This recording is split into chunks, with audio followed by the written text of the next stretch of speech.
Inna lillahi wa inna ilaihi raji'un. Kita lihat sajalah para petinggi kita sekarang bagaimana menyikapi hukum. Sebab saya dengar ada bargaining, orang takut teriak maling sapi karena DE maling wedus. Tidak berani teriak ada maling sapi karena dia maling kambing. Yang lain maling ayam, dikumpulin ternyata maling semua.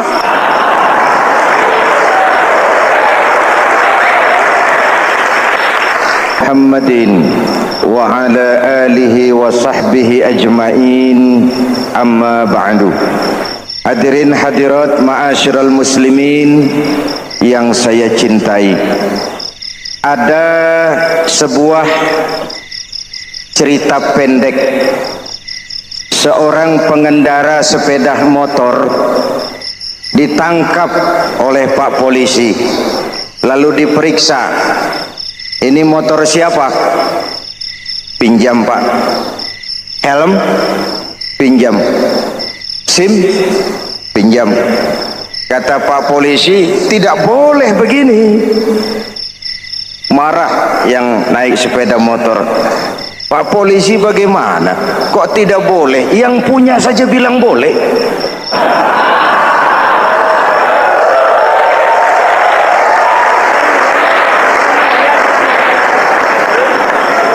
Cerita ini memberikan gambaran bagaimana masyarakat kita sekarang cenderung memboleh-bolehkan diri sendiri, melahirkan permissive society. Masyarakat serba boleh dengan ukuran sakarepe dewe. Itu sebabnya agama diturunkan. Dalam contoh yang indah, Rasul memberikan gambaran bahwa Islam ini bagaikan sebuah bangunan yang komponen pokoknya 5. Bunyal Islamu ala khamsin.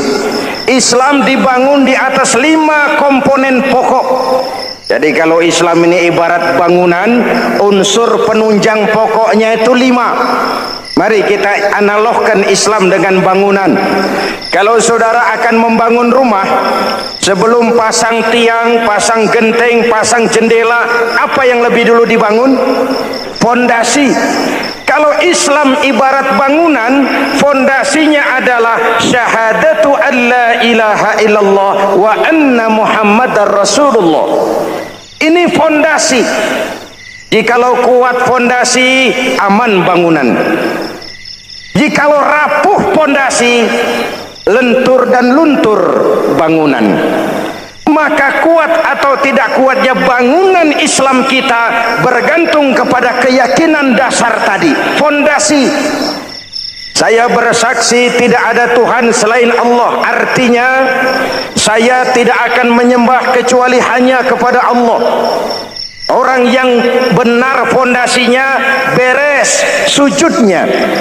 Kalau saya yakin tidak ada Tuhan selain Allah, saya tidak akan minta rezeki kecuali hanya kepada Allah. Orang yang benar fondasinya, giat bekerjanya, jauh dari tipu menipu, jauh dari renten, jauh dari riba, jauh dari korupsi, jauh dari judi. Keyakinan memberikan warna terhadap bentuk kepribadian. Kalau saya yakin tidak ada Tuhan selain Allah, saya tidak akan pernah takut kecuali hanya kepada Allah. Saya tidak akan melarikan persoalan kecuali hanya kepada Allah. Saya tidak akan menggantungkan hidup kecuali hanya kepada Allah. Saya tidak akan minta tolong kecuali hanya kepada Allah. Meresap ke dalam jiwa. Untuk keyakinan seperti ini, orang-orang tua kita dahulu berlinang air mata, bersimbah darah, bahkan berkorban nyawa, melaksanakan hijrah untuk mempertahankan keyakinan. Ini intan paling mahal dan ini mutiara paling berharga. Zaman boleh berubah, tapi pondasi tidak boleh goyah. Masa boleh berganti, tapi tapi pondasi jangan sampai mati. Karena iman kita hidup, untuk iman kita berjuang, dan dalam iman kita ingin kembali menghadap Allah Subhanahu. Masih ingat cerita tentang Bilal? Masih? Mengulang kaji saja. Bilal itu budak sahaya. Ketika masuk Islam, dipanggil oleh majikannya. Bilal, iya bos. Saya dengar kamu masuk Islam ya? Iya bos. Kok berani-beraninya kamu masuk Islam? Memangnya kamu budak siapa Bilal? Ya budak bos. Bos. Kamu kerja sama siapa? Sama bos. Bos. Yang gaji kamu siapa? Ya bos. Nah, kamu kan ngerti Bilal, kamu budak saya, kamu kerja dengan saya, yang gaji kamu saya, yang beri makan saya. Kenapa? Kok beraninya masuk Islam padahal kamu belum saya kasih izin? Bos, bos boleh beli badan saya, tapi jangan mimpi bisa membeli jiwa saya. Tuhan boleh kuasai badan saya, tapi jangan mimpi bisa menguasai keyakinan saya. Saya memang benar Tuhan yang gaji, tapi kan saya digaji, saya kerja. Kerja itu kewajiban saya, gaji itu hak saya. Soal keyakinan jangan ikut campur bos. Kurang ajar kamu Bilal. Biarin Bilal. Begini saja, kalau kau mau meninggalkan keyakinanmu, meninggalkan Allah Tuhanmu, kau akan kami merdekakan. Tapi kalau kau tetap dalam keyakinanmu, kamu akan saya siksa sampai mati. Bagaimana? Jangan mimpi bos. Lebih baik mati berkalang tanah daripada hidup bercermin bangkai. Biar saya gugur membela keyakinan daripada hidup jadi penjilat menjual akidah. Itu prinsip.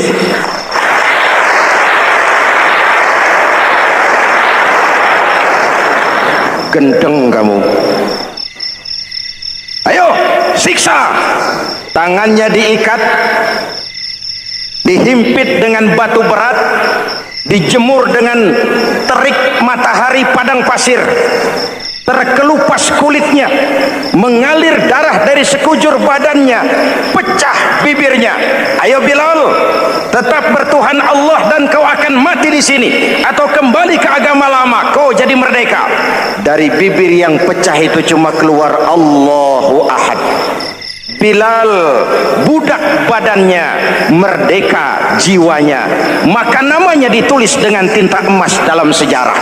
Kita zaman sekarang merdeka badan kita, tapi sering budak mental dan jiwa kita, maka sejarah tidak pernah mau mencatat kita.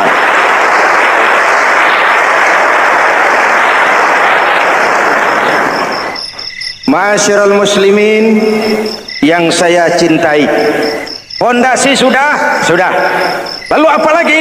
Mulai memancangkan tiang. Tiangnya 5. Ada tiang namanya zuhur, asar, maghrib, subuh, isya. Tetapi agar bangunan menjadi kuat, ada tiang-tiang tambahan. Namanya rawatib dan nawafil. Rawatib itu ba'diyah atau qobliyah, nawafil itu di luar itu. Agar bangunan menjadi kuat, dibentuk pribadi lewat sholat. Apa filsafatnya? Pertama, sholat itu simbol penyerahan total kepada Allah. Kita ini sudah kontrak. Innallaha astara minal mu'minina anfusahum wa amwalahum bi anna lahumul jannah. Allah telah membeli dari orang-orang mukmin diri mereka, harta mereka, bagi mereka adalah surga. Penjual kita orang beriman, pembeli Allah, dagangannya amwal dan anfus, harganya adalah surga. Jelas? Penyerahan total itu dimulai dengan takbiratul ihram. Shalli fardal isya, Allahu akbar. Arahkan mata ke tempat kita sujud. Jangan lupa kalau sudah di atas, lupa dengan yang di bawah. sudah jadi genteng, petatang peteteng di atas.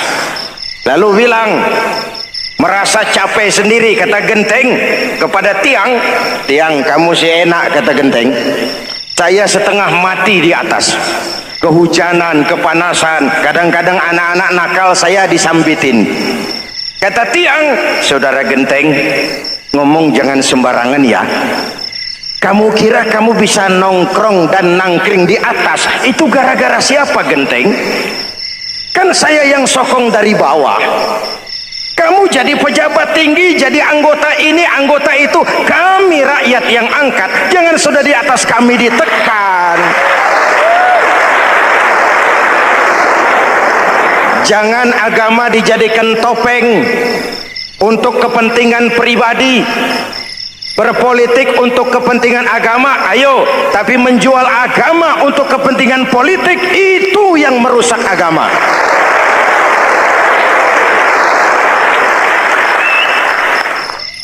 Ini kan kita lagi prihatin sedang meluncur kasus Bulog Gate 2. Innalillahi wa inna ilaihi raji'un. Kita lihat sajalah para petinggi kita sekarang bagaimana menyikapi hukum. Sebab saya dengar ada bargaining, orang takut teriak maling sapi karena DE maling wedus. Tidak berani teriak ada maling sapi karena dia maling kambing. Yang lain maling ayam, dikumpulin ternyata maling semua.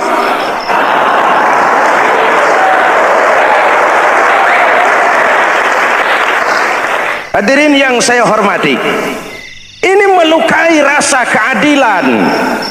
Oleh karena itu sholat mengajarkan kepada kita dalam posisi berdiri, lihat tempat sujudmu, jangan menteleng terus ke atas lalu lupa dari mana kita berangkat.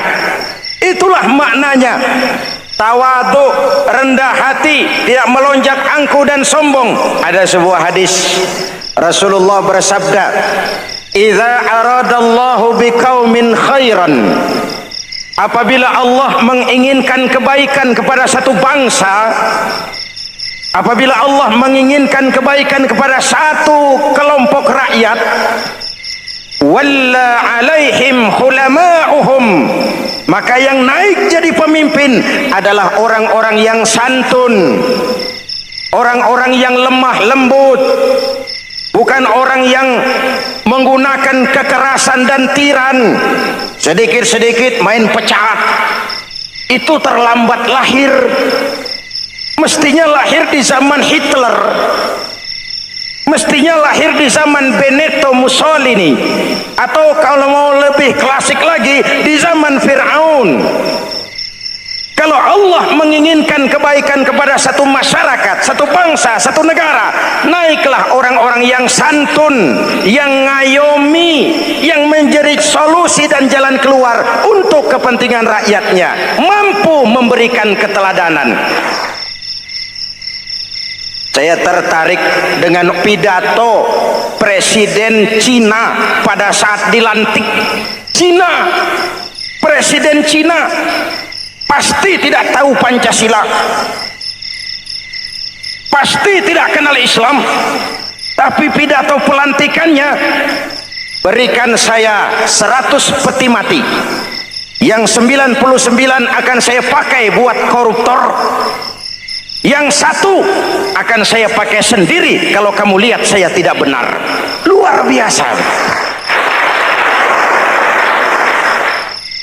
Yang diperlukan sekarang ini keteladanan, hulama'uhum, sikap ngayomi, mencari jalan keluar, bukan memamerkan kekuasaan, memamerkan kekuatan, arogansi, menghormati perbedaan. Itu ciri demokrasi. Lalu waqadha bainahum ulama'uhum, yang memutuskan hukum adalah pakarnya, ulamanya, mengambil keputusan secara profesional sehingga rakyat beroleh apa yang namanya kepastian hukum, merasa hidup terlindungi, aman dan nyaman. Lalu yang ketiga, wa ja'alal mala fi askhiyaihim, peredaran harta, pergerakan ekonomi berada di tangan orang-orang yang pemurah, yang tidak mau kaya sendiri, tidak mau senyum di atas penderitaan orang lain, menari di atas bangkai saudaranya. Hadirin yang saya hormati, ini cirinya. Tapi sebaliknya kata Nabi, wa idza aradallahu biqaumin syarran, apabila Allah menghendaki kejelekan, keburukan bagi satu bangsa, walla alaihim sufahauhum, yang naik jadi pemimpin orang-orang durjana, orang-orang kurang ajar, tapi dipoles dengan topeng yang bagus. Ini musim topeng. Musim apa? Topeng. Topeng itu apa perlunya? Menyembunyikan wajah asli. Sekarang ini Dracula berwajah Arjuna. Ini musim topeng. Kita rakyat harus hati-hati dan punya filter, mampu memilah dan memilih. Walla alaihim sufahauhum wa qada bainahum juhaluhum, yang memutuskan hukum, yang mengambil keputusan orang-orang bodoh. Wa ja'alal mala fi bukhalaihim, peredaran harta, peredaran ekonomi jatuh di tangan orang-orang yang bakhil, yang tidak punya konsep menciptakan kemakmuran yang merata bagi seluruh rakyat Indonesia.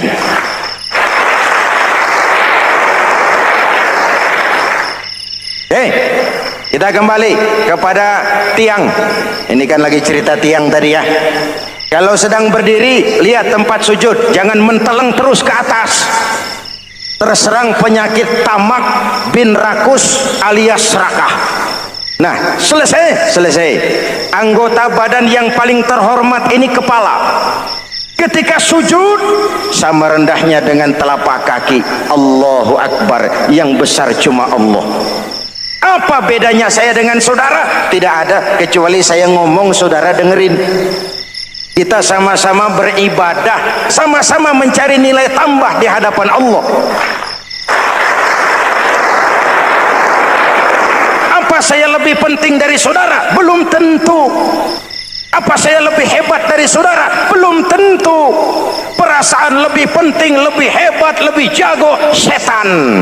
Jelas? Ayo tundukkan kepala, dia sama rendahnya dengan telapak kaki kita. Yang besar cuma Allah. Allahu Akbar.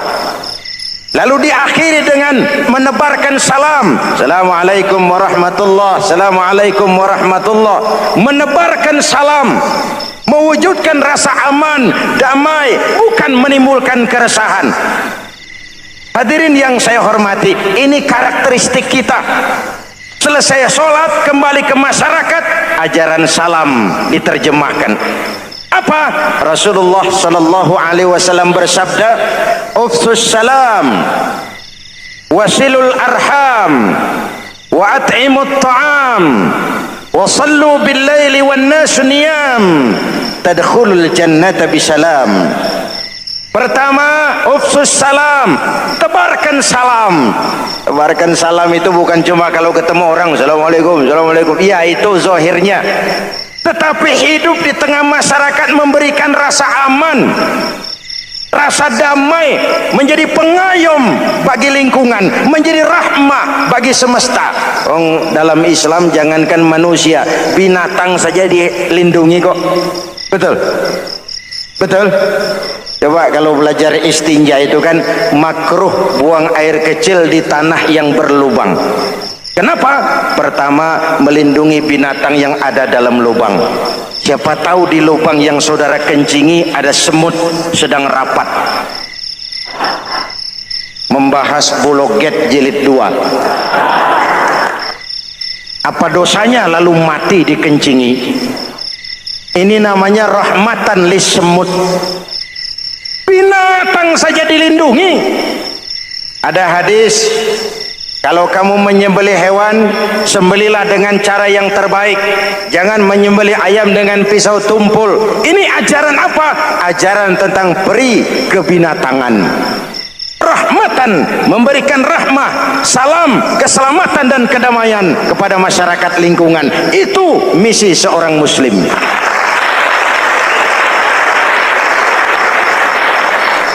Hadirin hadirat ma'asyiral muslimin yang saya cintai, saya kembali kepada pesan Nabi tadi itu.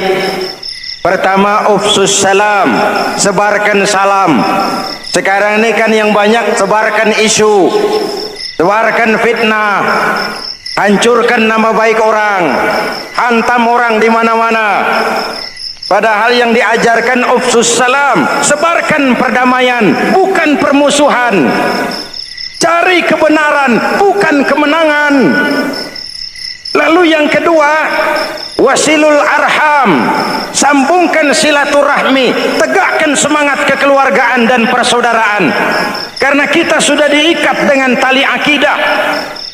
Mari kita saling bertanya setelah lewat hari-hari yang dimana kita seperti saling berhadapan, seperti tercabut dari akar budaya kita sebagai bangsa. Semangat gotong royong, semangat kekeluargaan makin lentur dan luntur, dan perlu kita angkat kembali ke permukaan. Silul arham, sambungkan semangat silaturahmi. Wa at'imut ta'am, berikan makan orang-orang yang kelaparan, mempunyai kepekaan dan kepedulian. Jangan menari di atas penderitaan orang, jangan tersenyum di atas isak tangis tetangga. At'imut ta'am, mempunyai kepedulian yang tinggi.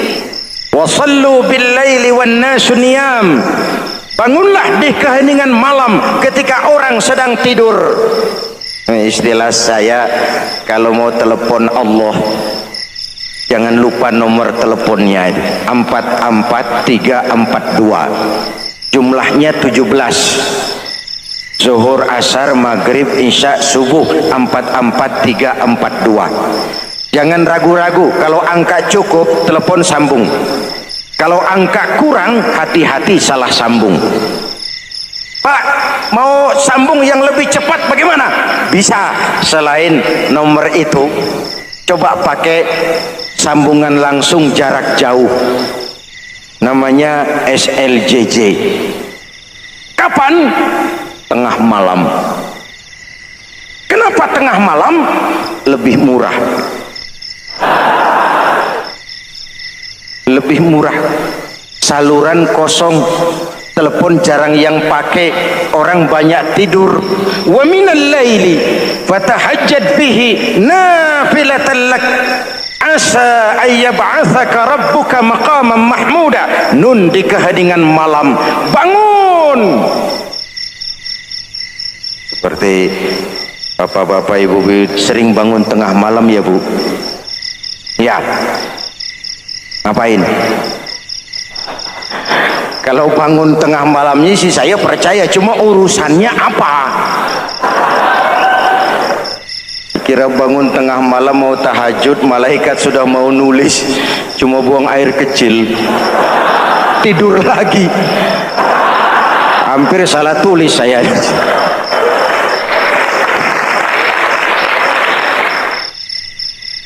Baik, fondasi sudah Pak, tiang siap. Lalu apa lagi? Nah, rumah itu supaya ada batas, perlu pagar, dinding, tembok. Yang jadi batas, dinding, tembok, puasa. Asyamu junnatun, puasa adalah dinding, benteng yang menyelamatkan manusia jangan sampai menyentuh wilayah lain. Ada batas-batas dan norma yang diindahkan. Selesai tembok, dinding, selesai pagar, selesai.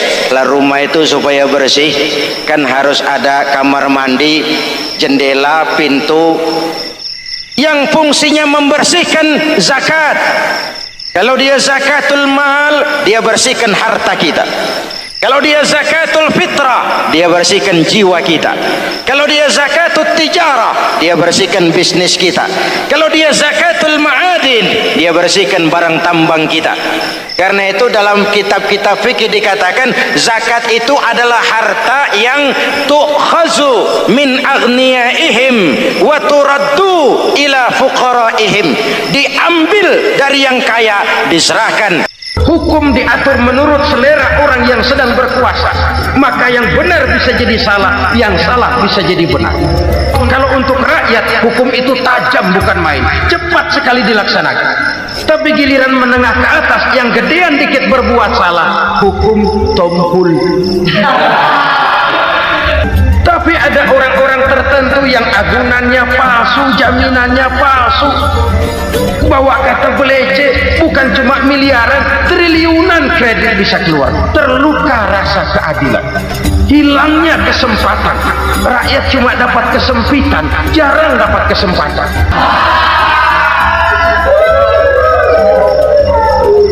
Penjara-penjara berdasi kepala botak yang menguras uang rakyat habis-habisan, enak saja melenggang dalam kehidupan ini. Makin terluka rasa keadilan rakyat. Wa ma hakamu bighairi ma anzalallah illa fasyafihimul faqru. Kalau hukum yang diterapkan sudah menyimpang dari keadilan yang diajarkan Allah, bertebaranlah kemiskinan di mana-mana. Assalamualaikum warahmatullahi wabarakatuh.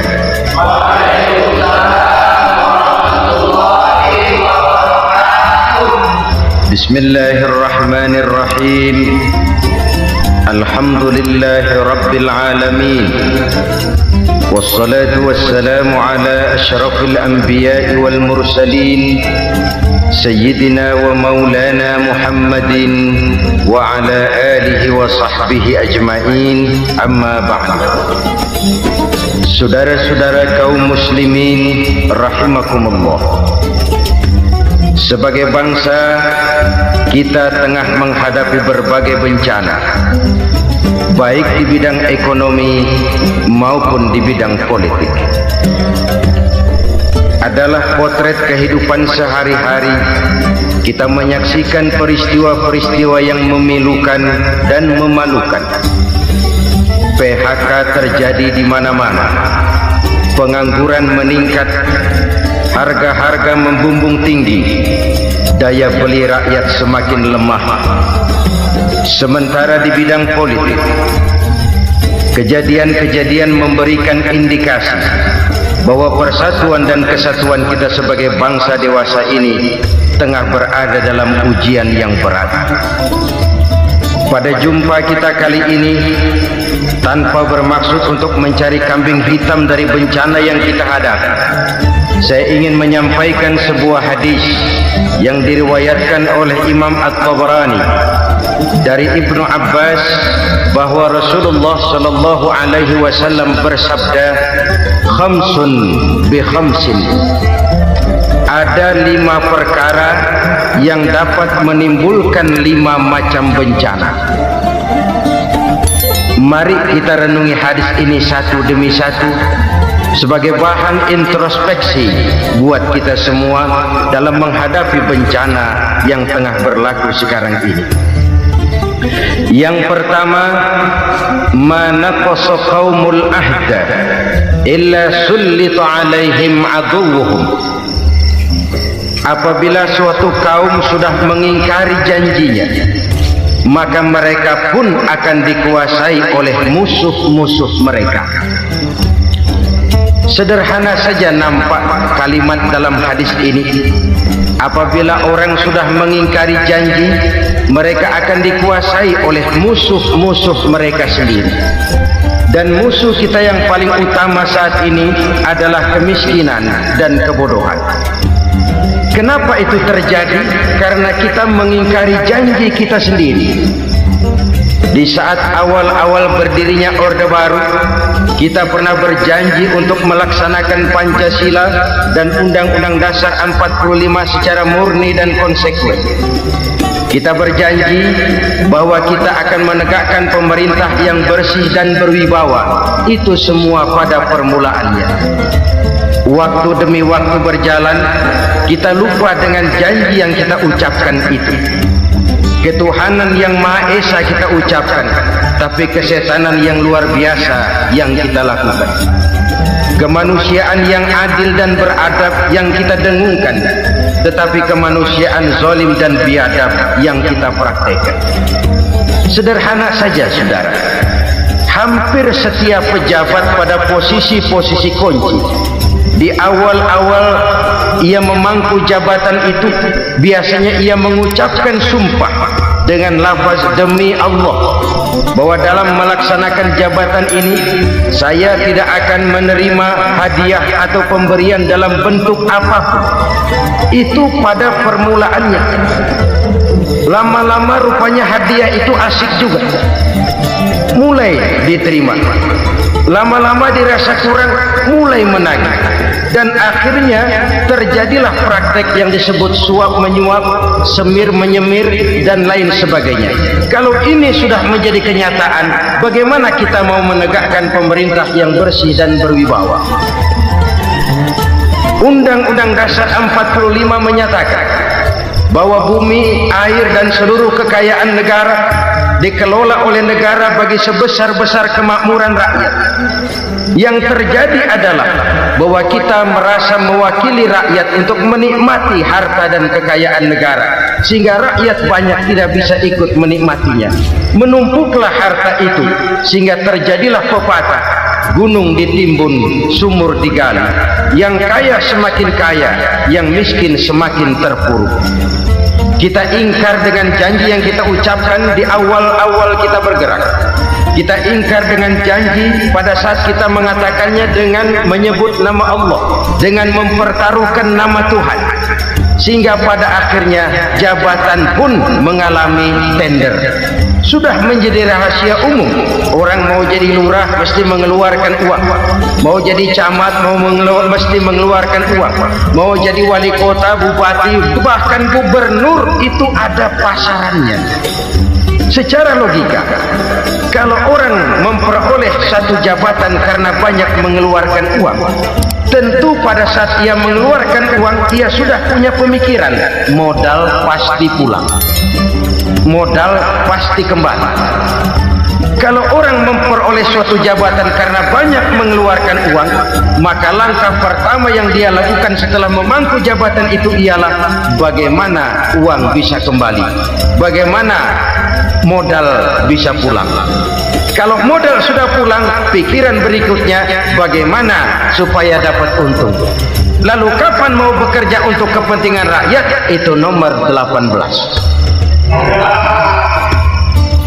Kemudian kalau ada proyek-proyek besar, pertanyaannya ialah bukan apakah proyek ini bermanfaat bagi rakyat, apakah proyek ini layak untuk diteruskan, tetapi yang jadi pertanyaan paling utama ialah bagian saya berapa duit dari proyek ini. Kita bisa lihat proyek mega proyek lahan 1 juta hektar di Kalimantan Tengah, triliunan rupiah, dan proyek itu gagal. SD Impres bulan ini diresmikan, bulan depan retak. Jembatan-jembatan bulan ini gunting pita, bulan depan runtuh. Kita ingkar dengan janji. Kita berkata kita bekerja untuk kepentingan rakyat, tapi kita tidak pernah mengenal rakyat itu. Apabila suatu kaum sudah mulai mengingkari janji, maka mereka akan dikuasai oleh musuh-musuh mereka. Akibatnya tersusunlah barisan-barisan sakit hati yang makin lama makin menjadi bola salju, menggelinding membesar, dan kemudian terjadilah hal-hal yang tidak kita inginkan lagi. Apabila suatu kaum sudah mengingkari janji, maka mereka akan dikuasai oleh musuh-musuh mereka. Ini penyebab bencana yang pertama. Kita tidak konsekuen. Tadinya kita dengan lantang teriak-teriak berantas korupsi, ganyang korupsi. Pada waktu kita belum mendapat kesempatan. Setelah kita naik punya kesempatan, rupanya korupsi enak juga dirasa. Terjadi pergeseran nilai, orang luntur, kehilangan idealisme awal. Lalu untuk menghibur-hibur diri, menutup-nutup kesalahan, kita gunakanlah pepatah bahwa tidak ada gading yang tak retak, bahwa kita harus mikul dhuwur mendem jeruk. Itu semua cuma sebagai dalih agar kesalahan kita tidak dibicarakan orang lain. Padahal kita sendiri yang mengingkari janji. Kita yang keluar dari komitmen awal kita. Kita berjanji melaksanakan Pancasila dan Undang-Undang Dasar 45 dengan murni dan konsekuen. Kita berjanji untuk menegakkan pemerintah yang bersih dan berwibawa. Namun dalam kenyataannya itu tidak kita laksanakan dengan sebagaimana mestinya. Kita bergeser, kita mengalami proses degradasi, peluncuran nilai, dan akhirnya terbentuklah barisan-barisan sakit hati yang semakin lama semakin membesar itu. Kita harus introspeksi. Memang kalau zaman sedang susah, biasanya kambing hitam laris, tukang kompor gentayangan. Itu dari dulu selalu mencari kambing hitam. Karena itu kita tidak bicara orang, kita tidak bicara siapa yang salah, kita bicara sistem, dan sistem itu bisa mengena siapa saja. Kalau orang sudah mulai mengingkari janji, bergeser dari komitmen awal, itu sudah mulai ya mengalami proses peluncuran, proses degradasi. Ini penyebab yang pertama. Kita tidak lagi konsekuen bahwa bumi, air, sumber daya alam adalah milik negara, dikuasai oleh negara, digunakan bagi sebesar-besar kemakmuran rakyat. Ternyata rakyat yang makmur itu tidak merupakan gambaran yang menyeluruh dari rakyat kita. Undang-undang dasar kita menganut ekonomi kekeluargaan, tapi yang kita praktekkan adalah ekonomi keluarga. Kalau bukan keluarga nggak dapat proyek, kalau bukan keluarga nggak dapat macam-macam. Kekeluargaan kita rubah menjadi keluarga, timbullah penyakit nepotisme. Kita bergeser, kita ingkari janji, dan kita anggap kita atasnamakan rakyat. Rakyat cuma sekedar jadi adres, rakyat cuma sekedar jadi alamat, tetapi kehidupan mereka tidak banyak berubah dan tidak banyak terangkat. Kaum muslimin rahimakumullah, ini penyakit yang pertama, penyebab bencana yang pertama. Yang kedua, kata Nabi, wa ma hakamu bighairi ma anzalallah. Apabila hukum yang diterapkan sudah tidak lagi bersumber dari hukum Allah, illa fasya fihimul faqr, maka akan bertebaranlah kemiskinan di mana-mana. Ini artinya apa? Apabila hukum tinggal sebuah stempel, apabila hukum sudah diatur menurut kepentingan, apabila hukum sudah tidak lagi ditegakkan secara adil, maka kemiskinan merambah di mana-mana.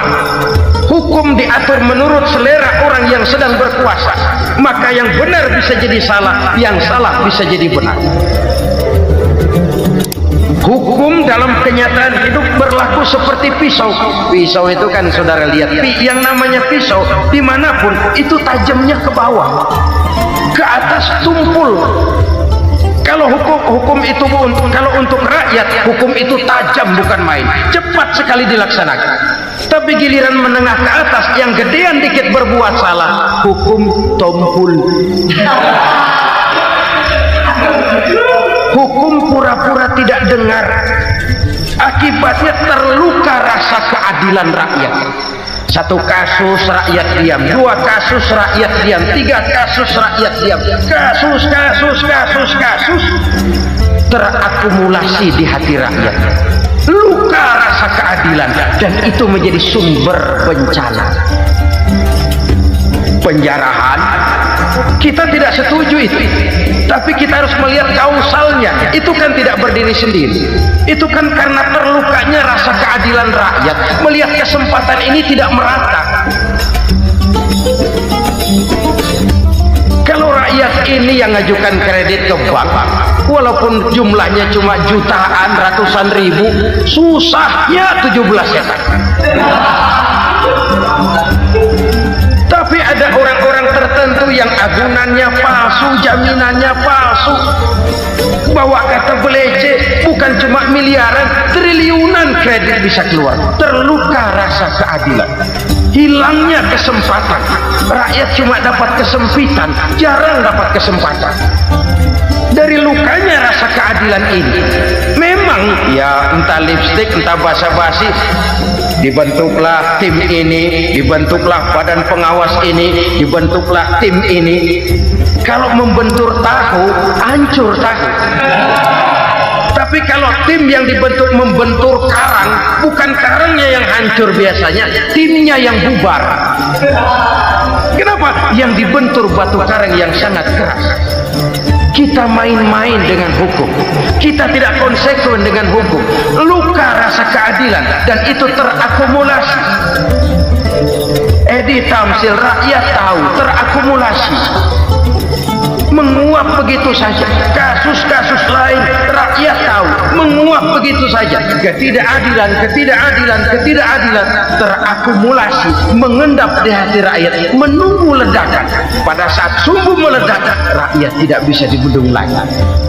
Oke, kita tidak setuju dengan penjarahan, tapi jangan melihat itu sebagai peristiwa yang berdiri sendiri. Kenapa itu terjadi? Kausalnya kenapa? Oke, kita tidak setuju memang, tapi yang dijarah oleh rakyat kan memang cuma untuk perut. Yang dijarahkan beras, yang dijarahkan televisi, yang dijarahkan kulkas yang masih bisa dihitung, yang memang real untuk kebutuhan rakyat. Penjara-penjara berdasi kepala botak yang menguras uang rakyat habis-habisan, enak saja melenggang dalam kehidupan ini. Makin terluka rasa keadilan rakyat. Apabila hukum yang diterapkan sudah menyimpang dari keadilan yang diajarkan Allah, fasyafihimul fakru, bertebaranlah kemiskinan. Aneh, memalukan, memilukan. Sebuah negara agraris yang katanya pulaunya hijau royo-royo, gemari palau jenawi toto tentem kertora harjo, yang tahun 93 pernah mendapat penghargaan dari FAO, Badan Pangan Sedunia, sebagai negara yang berhasil dalam swasembada pangan. Sekarang ini kita terpaksa betul beli beras dari Vietnam, beli beras ke Kamboja, beli kedelai dari Kamboja. Kenapa? Lahan sawah kita habis ditanami pabrik. Teknologi kita, teknologi loncatan yang non-applied, tidak terpakai oleh kita. Lantas lahan yang tidak bisa kita tanami, kita paksakan lahan-lahan gambut menjadi tanah pertanian yang subur dengan biaya triliunan, dan kita gagal. Kita cari jarum dan kapak hilang. Kita mau jadi negara industri dengan loncatan teknologi yang maju, kita lupakan pola pijak kita sebagai negara agraris, dan akhirnya kita kecolongan.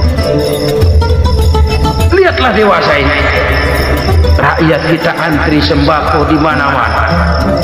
Di sebuah negara agraris, ketidakadilan melahirkan kemiskinan, kemiskinan moral dan kemiskinan material. Kemiskinan moral, rakyat nggak percaya lagi sama pejabat. Rakyat mengalami krisis figur. Orang ala lu ngomong dah ember.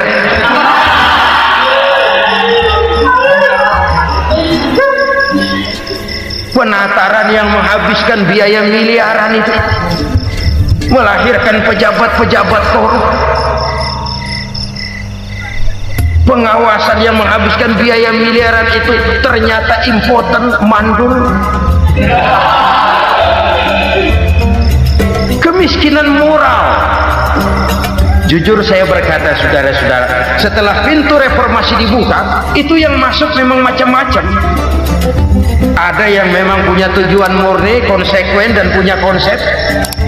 Ada yang nunggu di tikungan, begitu mobil lewat nyamber pintu, berangkat ikut reformasi. Ada yang memanfaatkan momentum, mumpung, untuk nyampein unek-unek, ngerti enggak, pokoknya ngomong. Si sehingga keadaan semakin rancu, kebingungan semakin menjadi-jadi, masalah yang paling urgen tidak terselesaikan. Sekarang ini orang berpikir mendingan jadi pala ular daripada jadi buntut macan. Buntut macan memang hebat macan, tapi kalau buntutnya cuma ugel-ugel di belakang buat apa? Mendingan jadi pala ular kecil juga nyaplok. Artinya ya biar kecil juga kalau punya partai kan gagah. Lalu rame-rame bikin partai kayak bikin arisan.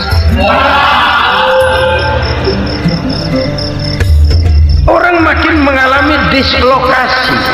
Semua mau jadi pahlawan, semua mau nomor satu, semua ngomong.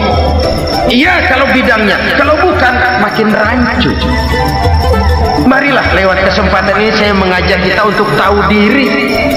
Biarkan politisi ngomong politik, biarkan ekonom menata ekonomi, biarkan praktisi bicara soal hukum, biarkan rakyat munajat, istighfar, mohon pertolongan Allah. Tahu diri kita. Kalau memang ayam, kukuruyuk aja dah. Kalau memang kucing, ayo ngeong. Kalau kambing, silahkan ngembe. Udah tahu ayam, ngeong bunyinya. Suaranya palas, orang nggak ngerti, bingung, makin menjadi-jadi. Ibarat kesebelasan sepak bola bangsa kita sekarang ini, rame-rame mau bikin gol, kiper ikut nyerang sekarang. Memilukan dan bahkan memalukan. Wa ma hakamu bighairi ma anzalallah illa fasafihimul faqru. Kalau hukum yang diterapkan sudah menyimpang dari keadilan yang diajarkan Allah, bertebaranlah kemiskinan di mana-mana. Coba sekarang ini yang punya duit bingung, apalagi yang kagak punya duit. Yang pengusaha gede ngeluh, apalagi yang pengusaha pas-pasan. Yang kagak punya beras, yang punya beras saja masih bingung, apalagi yang nggak punya beras. Ini sudah demikian merata. Dulu kita kagum mendengar konglomerat kelas wadah, kelas-kelas yang seakan-akan cuma ada dalam khayalan mereka, punya kekayaan miliaran dolar, triliunan. Sudahlah, seolah-olah nggak terjangkau sama kita. Weh, ternyata yang gede-gede itu juga gede utangnya.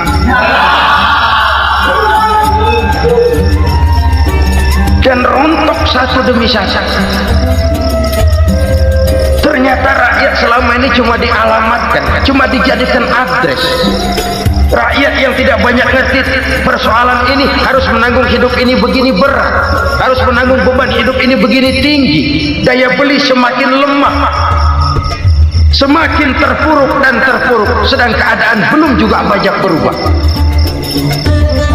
Yang hutang sama luar negeri itu kan bukan rakyat kecil, Ciano. Yang banyak nyimpen dolar juga kan Ciano. Rakyat kecil bocah kampung mah jangankan nyimpen dolar, ngelihat juga tumben. Kemana kita mesti bercermin? Sekali lagi saya mengatakan maaf, kita tidak bermaksud mencari kambing hitam. Karena itu kita tidak bicara orang, kita bicara sistem, kita bicara keadaan.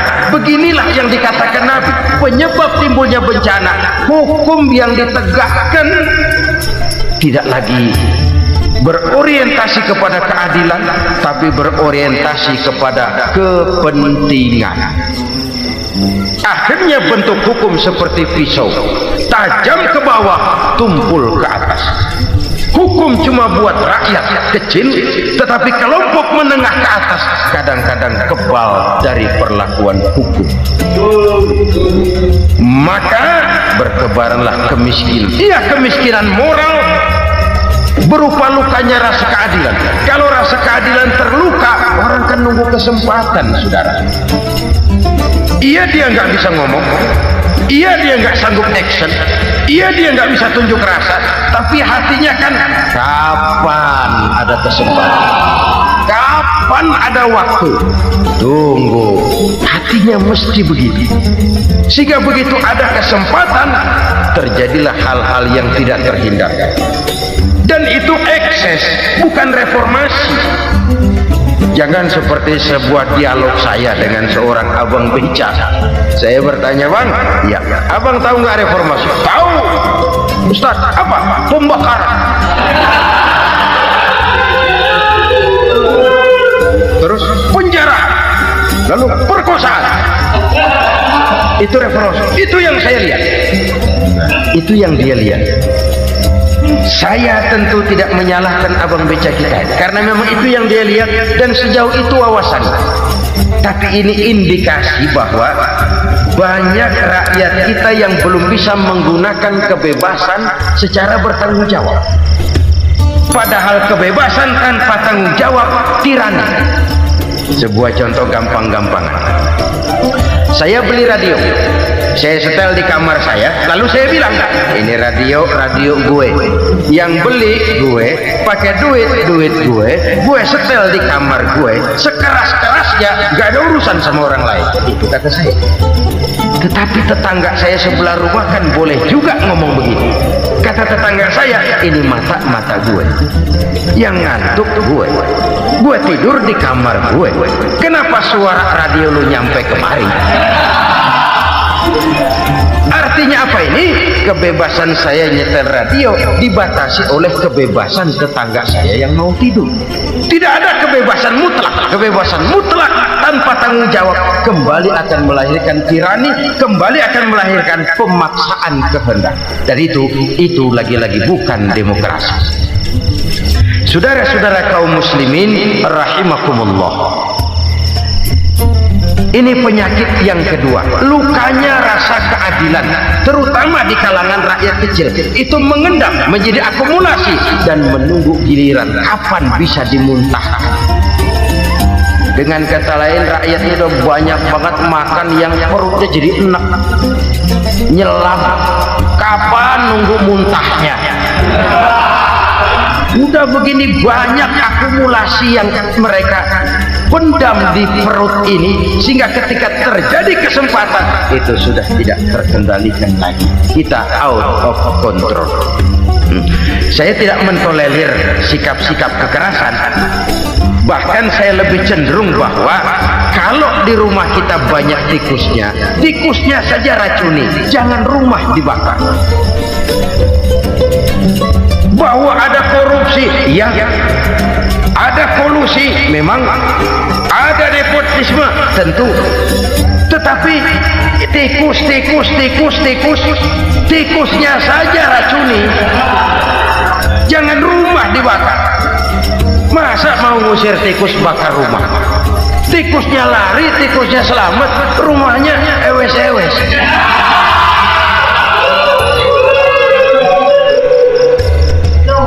Tikus selamat, rumah nggak punya, masalah nggak terselesaikan dengan sebagaimana yang kita harapkan. Kita sepakat ini negara hukum, dan di hadapan hukum semua manusia itu sama. Itu prinsip yang diajarkan Allah.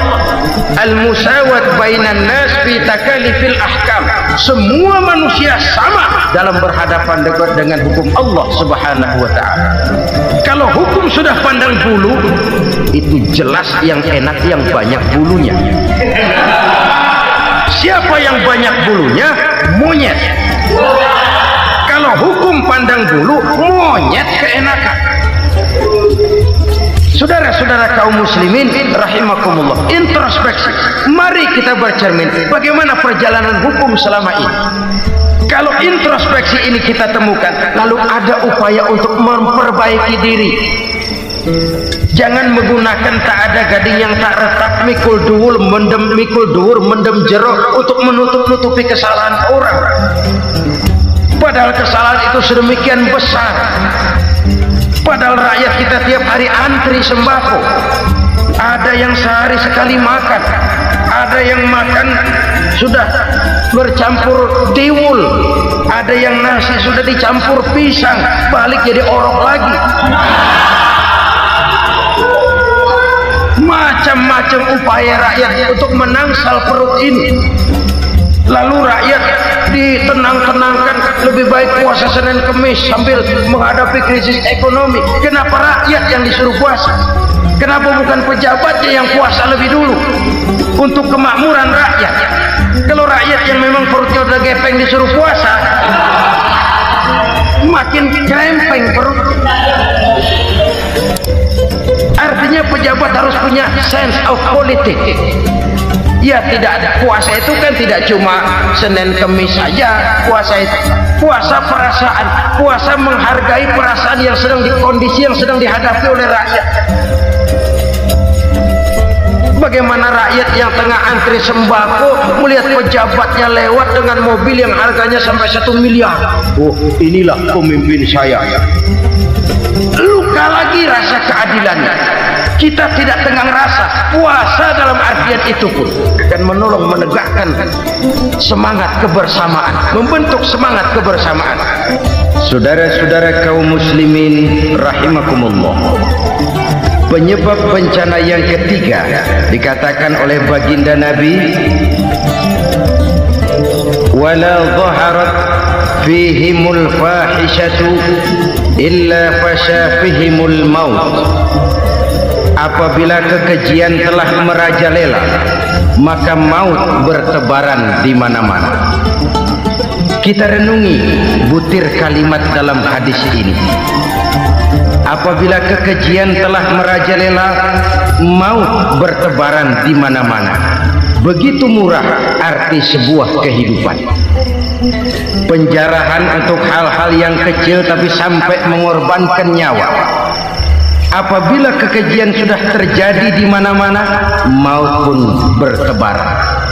Maut dalam arti berpisah ruh dengan jasad, tapi juga maut dalam arti orang bisa mati karirnya, orang bisa mati usahanya, orang bisa mati kesempatannya karena perbuatan-perbuatan keji yang selama ini tidak terbendung. Lahirlah teori mafia. Siapa yang kuat dia yang berkuasa, siapa yang lemah dia menjadi mangsa. Proyek-proyek besar yang menang tender itu ya dari itu ke itu saja. Yang pengusaha-pengusaha tidak punya koneksi, tidak bisa bayar komisi, dapat proyek tetelan. Ada dagingnya dikit, namanya juga tetelan. Dagingnya sudah habis disantap oleh meja. Sekian puluh meja dilalui, sekian puluh amplop dikeluarkan. Sehingga yang akhirnya ya tinggal tetelan itu tadi. Maka kualitas pekerjaan pun sudah bukan lagi jadi masalah. Demikianlah mafia-mafia ini bermunculan di mana-mana. Di pengadilan terkenal mafia pengadilan. Hukum bisa dibeli, hukum bisa dipesan menurut kebutuhan sponsor. Mafia peradilan, mafia politik, mafia ekonomi, bahkan mafia agama yang menggunakan agama sebagai kedok, menggunakan agama sebagai dalih, menggunakan agama sebagai topeng untuk melancarkan maksud-maksud politiknya pun tidak tertutup kemungkinan. Apabila kekejian telah merajalela, maut bertebaran di mana-mana. Korupsi, kolusi, nepotisme itu bagian dari kekejian. Kita selama ini kalau mendengar maksiat, itu yang terbayang cuma judi, mabuk, zina. Ya itu maksiat. Tapi korupsi, kolusi, nepotisme itu juga maksiat dalam bentuk lain. Kalau ini sudah bertebaran, maka maut terjadi di mana-mana. Jangan bayangkan cuma mati orangnya, itu sih kewajiban. Yang menyakitkan itu orangnya masih hidup tapi dibikin mati, karirnya mati. Kenapa? Karena yang diperlukan bukan cuma orang pinter tapi orang taat. Biar pinter, kalau nggak taat minggir. Biar bodoh, kalau taat bisa nyenangin atasan, bisa nyemur. Kumaha juragan wae ayo nama. Itu yang kadang-kadang dapat penghargaan. Tidak ada prestasi kerja kecuali bikin senang orang di atas. Kita lihat di desa-desa jalan rusak, Kalau ada berita pejabat anak mau turun, jalan rata sekali. Sampai tanah dari mana aja dikeruk buat ngeratain tuh jalan. Pejabat pulang legok lagi jalanan. Katanya kita kerja buat rakyat, nyatanya kita cuma melayani atas. Kenapa? Terjadi lingkaran setan. Seperti kata lagu Dul Sumbang itu. Mahasiswa takut sama dosen, dosen takut sama dekan, dekan takut sama rektor, rektor takut sama menteri, menteri takut sama presiden, presiden takut sama mahasiswa. Lah muter balik lagi, lingkaran setan, lingkaran setan. Saudara-saudara kaum muslimin rahimakumullah, kekejian yang merajalela, praktek-praktek mafia yang tertuang dalam kehidupan sehari-hari menyebabkan orang mati karirnya, jasad masih hidup, karir mati, itu menyakitkan.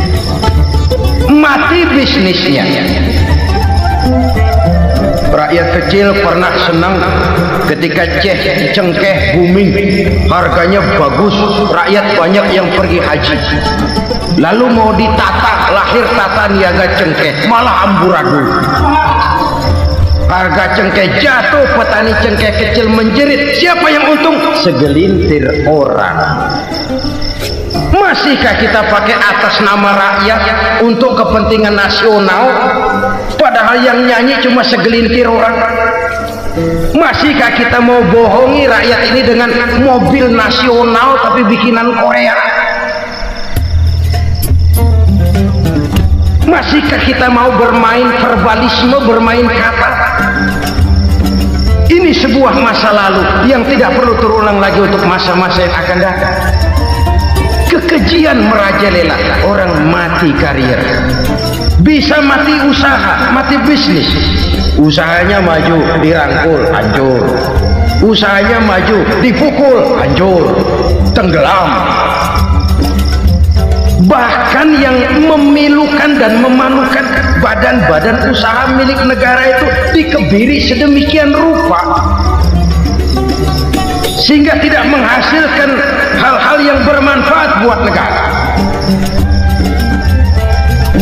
Saudara-saudara kaum muslimin rahimakumullah, kalau nafsu yang sudah mengatur itu semua, maka kekejian pun merajalela.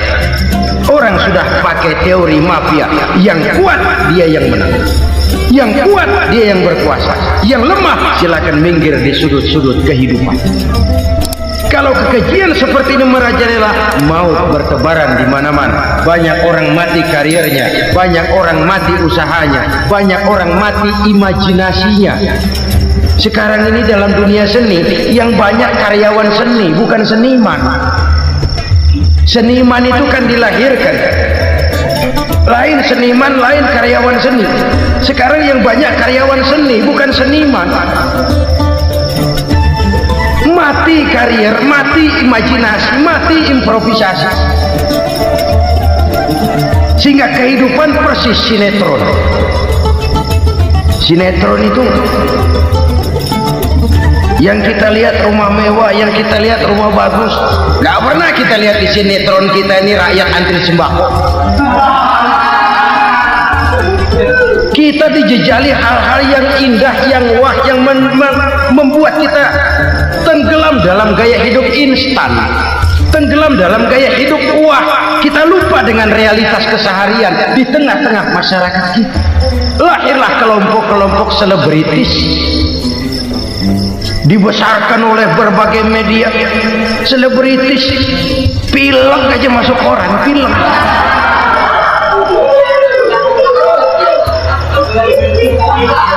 Rakyat yang pingsan antri beras nggak masuk koran. Rakyat yang semaput antri minyak nggak masuk koran. Selebritis panok masuk koran.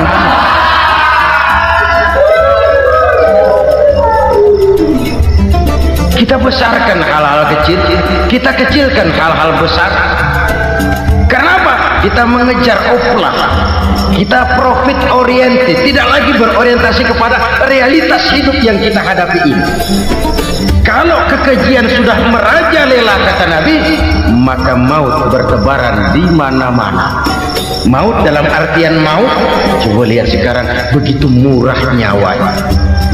Karena 1000 perak orang mau nusuk bunuh. Karena beras liter orang khilaf, begitu murah kehidupan.